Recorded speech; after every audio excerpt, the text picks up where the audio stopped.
हिंदुस्तान से पाकिस्तान पहुंची अंजू ने अपने दोस्त नसरुल्लाह से निकाह कर लिया। कुछ ऐसे दस्तावेज सामने आए हैं जो इस बात पर मुहर लगा रहे हैं। कुछ वीडियोस भी सामने आए जो निकाह की खबरों को और हवा दे रहे हैं। लेकिन अंजू और नसरुल्लाह दोनों इस बात पर अड़े हैं कि शादी की खबरें पूरी तरह से झूठी हैं, सिर्फ अफवाहें उनके बारे में फैलाई जा रही हैं।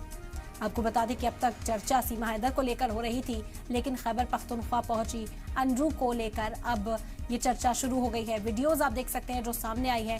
अंजू खैबर पख्तूनख्वा घूमती हुई नजर आ रही हैं। नसरुल्लाह अपने दोस्त से मिलने के लिए वो पहुंची खैबर पख्तूनख्वा।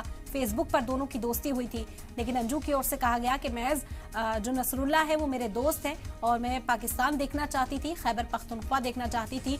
इसी वजह से बस घूमने के लिए वो पाकिस्तान गई हैं और इसी इरादे से उन्होंने इंतजार किया। 2 साल लगभग वीजा लगने में लगा और उसके बाद लीगल तौर पर अंजू गई हैं पाकिस्तान। तस्वीरें जो सामने आई हैं, अब चर्चा तेज हो गई है कि क्या अंजू ने नसरुल्लाह से शादी कर ली।